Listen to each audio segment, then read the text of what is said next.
महावतार बाबाजी महाराज। महावतार बाबाजी महाराज चिरायु और चिरयुवा दोनों हैं।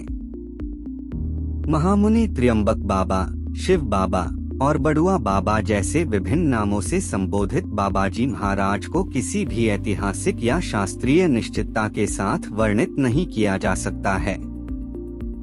उनके काम दिव्य हैं, एक ऐसे रहस्य में डूबे हुए हैं जो सटीक विवरण से दूर हैं।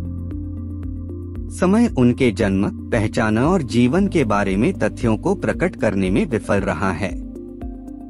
वह आदिम, महाकाल और अमर है, समय और स्थान की सीमा में बंदी नहीं है। वह सभी संतों और संतों में सर्वोच्च और अद्वितीय हैं।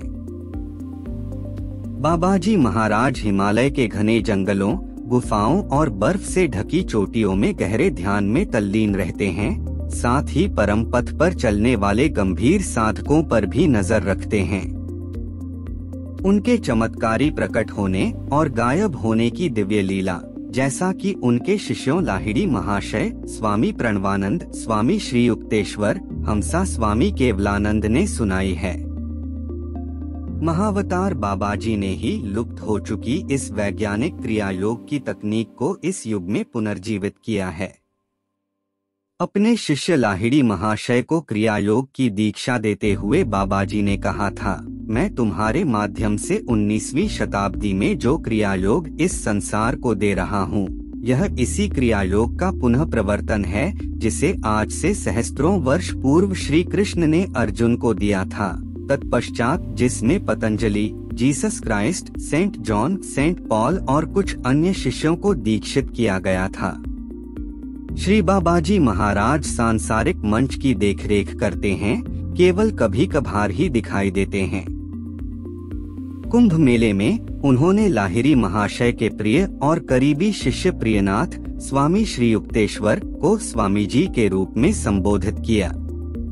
उन्होंने प्रियनाथ को पश्चिम के साथ भारतीय तत्वमीमांसा के सार को मिलाकर एक किताब लिखने का निर्देश दिया। 1920 में परमहंस योगानंद जी के अमेरिका गमन से कुछ पूर्व महावतार बाबाजी योगानंद जी के कोलकाता स्थित निवास में उनके समक्ष प्रकट हुए थे। उस समय युवा सन्यासी योगानंद जी अपने उस महान उद्देश्य जो उन्हें अमेरिका में पूरा करना था, उसकी सफलता के लिए दैवीय आश्वासन हेतु गहन प्रार्थना कर रहे थे। बाबाजी ने उनसे कहा था, अपने गुरु की आज्ञा का पालन करो और अमेरिका जाओ, डरो मत, तुम सुरक्षित रहोगे। पश्चिम में क्रियायोग का विस्तार करने के लिए मैंने तुम्हारा चुनाव किया है। महान अवतार इस धरातल पर किसी विशिष्ट और असाधारण परिणामदर्शी उद्देश्य के लिए अवतरित होते हैं और वह उद्देश्य पूरा होते ही वापस चले जाते हैं।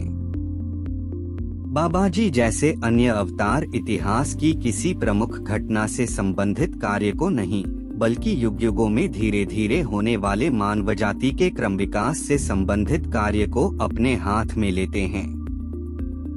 ऐसे अवतार सदा ही जनसाधारण की स्थूल दृष्टि से ओझल रहते हैं और वे जब चाहें अपनी इच्छानुसार अदृश्य होने की सामर्थ्य रखते हैं। इन कारणों से तथा साधारणतया वे अपने शिष्यों को अपने विषय में गुप्तता रखने का आदेश देते हैं। इसलिए अनेकानेक विराट आध्यात्म की महापुरुष संसार के लिए अज्ञात ही बने रहते हैं।